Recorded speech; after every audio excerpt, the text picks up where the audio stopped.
ఈరోజు అపోజిషన్ నాయకులు వాళ్ళు చేస్తున్నటువంటి వివరాలన్నీ కూడా మీరు చూస్తూ ఉండాలి. ఎందుకంటే ఆయన ఒక వారం రోజుల క్రితం వచ్చినటువంటి వీడియోను కూడా వాళ్ళు ఏ రకంగా దాన్ని కన్వర్ట్ చేసుకుంటున్నారు.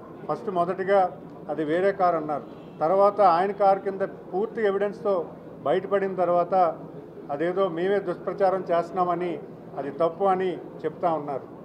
ఈరోజు మేము ఒకటి అడుగుతున్నాను, ఆయన కళ్ళ ముందు జరిగిన ఇన్సిడెంట్కి ఎందుకు ఆ వ్యక్తిని హాస్పిటల్ తీసుకెళ్లకుండా అక్కడే వదిలేశారు?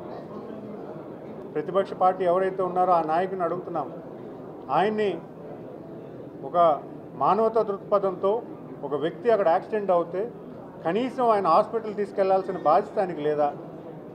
ఈరోజు క్లియర్గా ఎవిడెంట్గా ఉంది, ఒక కారు కింద ఆ మనిషి రోల్ అయ్యారు. దగ్గరున్నటువంటి విలేకరులు కూడా ఆయన దగ్గరుండి తీసుకొచ్చి బయటికి తీసుకురావడం కూడా జరిగింది. ఇవన్నీ చిత్రీకరించినటువంటి వీడియో ఉంది. ఇవన్నీ ఎవిడెన్సెస్ ఉన్నా కూడా వాళ్ళు ఈరోజు తప్పుద్రోవ పట్టు ప్రజలు తప్పుబా పెడుతూ ఈరోజు ప్రభుత్వం ఏదో వాళ్ళ మీద బురద జల్లుతున్నారని చెప్పడం చాలా హాస్యాస్పదం. వాటన్నిటికన్నా ముందు ఒక మానవతా దృక్పథంతో ఆ పడిపోయినటువంటి వ్యక్తిని ఎందుకు హాస్పిటల్కి తీసుకెళ్లారు? ఈరోజు అక్కడికి వెళ్ళిన సందర్భం ఏంటి? ఒక మనిషి చనిపోయాడని వెళ్ళారు, పరామర్శించడానికి వెళ్ళారు. కానీ అక్కడ జరిగిందేంటి? ముగ్గురు చనిపోయారు. ఒక మనిషిని పరామర్శించడానికి వెళ్ళేటప్పుడు కావాల్సినటువంటి ఇన్ఫర్మేషన్ అక్కడ ఉండవలసిన ఆఫీసర్కి తెలియజేయాలి.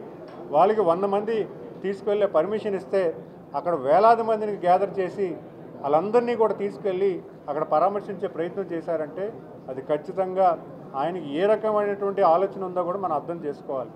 ఎందుకంటే ఈరోజు అక్కడ ముగ్గురు చనిపోయారు. ఒక హాస్పిటల్కి వెళ్తున్న అంబులెన్స్ని కూడా వాళ్ళు వదలకపోతే ఆ అంబులెన్స్లో బ్రెయిన్ స్ట్రోక్ వచ్చి ఆయన కూడా మనం చనిపోవడం జరిగింది. మరి అక్కడ ఉన్నటువంటి యువకుడు ఒక్కడు ఎండకి స్పృహ తగ్గిపోయి పడిపోయి ఉన్నాడు. మరి కారు కింద పడిపోయినాడు. వీళ్ళెవ్వరిని కూడా వాళ్ళు కన్సిడర్ చేయకుండా ఈ రోజుకి కూడా అక్కడ జరిగిన తప్పు విషయాన్ని కూడా వాళ్ళు సమర్థించుకున్నారు. కానీ వాళ్ళు తప్పు చేసే అన్న విషయాన్ని కూడా వాళ్ళు చెప్పట్లేదంటే ఖచ్చితంగా వాళ్ళ పార్టీ తాలూకా మానవతా దృక్పథం ఎలాగుందన్నది కూడా మనం అర్థం చేసుకోవాలి. వాళ్ళకి హ్యూమానిటీ మీద పబ్లిక్ మీద ఎటువంటి దయాదాక్షిణాలు లేవు. కేవలం వాళ్ళకి కావాల్సిన అధికారంతో మనం అందరి మీద జులుం జలాయించి మన మీద కావాల్సినటువంటి సంపాదన చేసుకోవాలని తప్పించి వాళ్ళకి ఎటువంటి మంచి పరిపాలన కానీ ఒక మంచి ఆలోచన కానీ ఎటువంటిది లేదని సంగతి ప్రజలందరూ కూడా ఆలోచన చేయాలని మీ అందరికీ కూడా తెలియజేసుకుంటూ మరి దాన్ని సమర్థిస్తూ ఈరోజు వేరే నాయకులు బొత్స సత్యనారాయణ కానీ వాళ్ళు ఎవరు మన అమర్నాథ్ కానీ వీళ్ళందరూ వచ్చి ఏదో మాట్లాడుతున్నారు. వాళ్ళందరికీ ఒకటే ప్రశ్న చెప్తున్నాను, ఈరోజు మీ నాయకుడు ఎందుకు మీడియా ముందుకు వచ్చి ఆ విషయం మీద చెప్పట్లేదు? ఎందుకంటే మీరు వచ్చి అది మీ ఒక రాంగ్ సైడ్లో తీసుకెళ్తున్నారు, కానీ మీ నాయకుడు వచ్చి ఎందుకు ఖండించట్లేదు? అది మీరు అర్థం చేసుకోవాలి. కనుక మీరందరూ కూడా మాట్లాడేటప్పుడు ఫస్ట్ వాస్తవం తెలుసుకొని దాని వాస్తవాన్ని బట్టి మీరు మాట్లాడాలి తప్పించి మీరు మీ ప్రభుత్వం మీద బురద జల్లి మీ మీద తప్పు చేశామని చెప్పడం అనేది చాలా హాస్యాస్పదం. ఎందుకంటే ప్రజలందరూ కూడా గమనిస్తున్నారు, ఈ ప్రభుత్వం చాలా చిత్తశుద్ధితో పనిచేస్తుంది. ఈ ప్రభుత్వం ప్రజల పట్ల, అభివృద్ధి పట్ల, సంక్షేమం పట్ల అన్ని రకాలుగా ముందుకు తీసుకెళ్ళడానికి కష్టపడి పనిచేస్తుందని ప్రజలందరూ కూడా గుర్తిస్తున్నారు. దాన్ని మీరు ఏ రకంగా కూడా తప్పుదావ పట్టే పరిస్థితి లేదని మీ అందరికీ కూడా తెలియజేసుకుంటూ ధన్యవాదాలు.